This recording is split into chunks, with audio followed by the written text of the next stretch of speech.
ఒక సభ పెట్టి లోకేష్ గారి పాదయాత్రకు సంబంధించి లోకేష్ గారు తిడుతున్నారు, పవన్ కళ్యాణ్ గారు తిడుతున్నారు, వాళ్ళ కామెంట్లు మీరు ఏం రిప్లై ఇస్తారు? నిజంగా చెప్పాలనంటే వీళ్ళకి అసలు పని పాట లేనే లేదు. అసలు వాళ్ళని అసలు లీడర్స్గా కౌంట్ చేయడం కూడా అనవసరం. అంటే ఒక లీడర్ అంటే ప్రజల్లో ఉండాలి, ప్రజలతో ఉండాలి, ప్రజలతో ఎన్నుకోబడాలి. కానీ ఈ లోకేష్ అనేవాడు నిజంగా ప్రజల్లోకి వచ్చి ఆయన నిలబడి గెలిచాడా? ఎప్పుడు కూడా తూలిపోవటం, పడిపోవడం. ఆయన ఎలక్షన్లో కనీసం వార్డ్ మెంబర్ కూడా గెలవలేదు. కాబట్టి ఆయన ఒక లీడర్ కానే కాదు, తండ్రి చాటు బిడ్డ, కనీసం లోక జ్ఞానం లేనటువంటి ఒక వ్యక్తి అన్నమాట. కాబట్టి అతని మాటలు మనం పట్టించుకోవాల్సిన అవసరం అంతకంటే లేదు. సైకోలే సైకో మాటలు మాట్లాడతారు. ఎందుకంటే 100 మాటలు మాట్లాడినా అసలు వాళ్ళ మాటలు ఎవ్వరు పట్టించుకోని అవసరం లేదు. కారణం ఏంటంటే వాళ్ళ లెక్కలో లేని వాళ్ళు.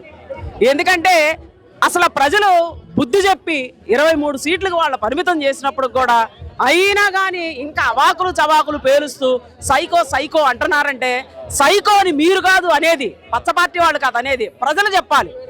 ప్రజలు ఈవేళ ఆరాధ్య దైవంగా అసలు చూడండి, ఒక పండగ రాష్ట్రం మొత్తం, రాష్ట్రమే కాదు ప్రపంచంలో ఉన్న తెలుగు వాళ్ళు మొత్తం కూడా ఒక పండగ వాతావరణంతో జగనన్న బర్త్డేని క్రిస్మస్ ఇప్పుడే వచ్చింది అన్నట్టుగా చందంగా జరుపుకుంటున్నారు. కాబట్టి మీరు సైకో అని ఎవరినైతే ఈ లోకేష్ కానీ, పవన్ కళ్యాణ్ కానీ, ఇతర పచ్చ పార్టీలు కానీ అంటున్నారు, ఈవేళ మా ఆరాధ్య దైవం అని ప్రజలు చెప్తున్నారు. కాబట్టి మీ మాటలు అసలు పట్టించుకోవాల్సిన అవసరమే లేదు.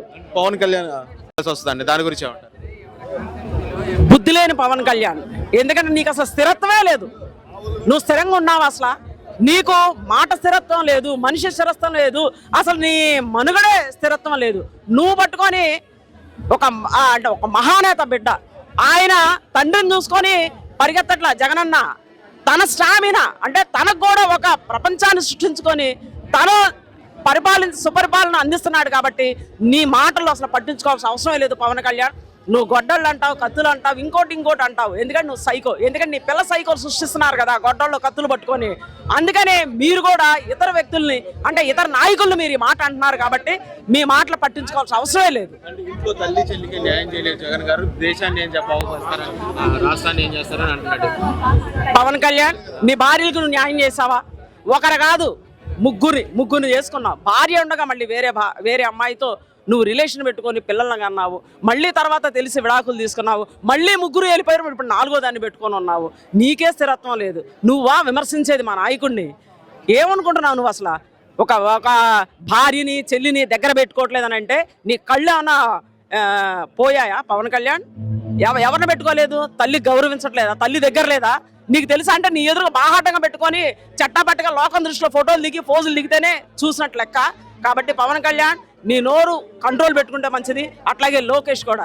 ఎందుకంటే మీరు ఎన్ని మాట్లాడినా కానీ మీ మాటలకు విలువ లేదు, అసలు మీ మాటలకి అర్థమే లేదు. కాబట్టి అవాకులు చవాకులు పేలొద్దని విన్నవిస్తున్నాను.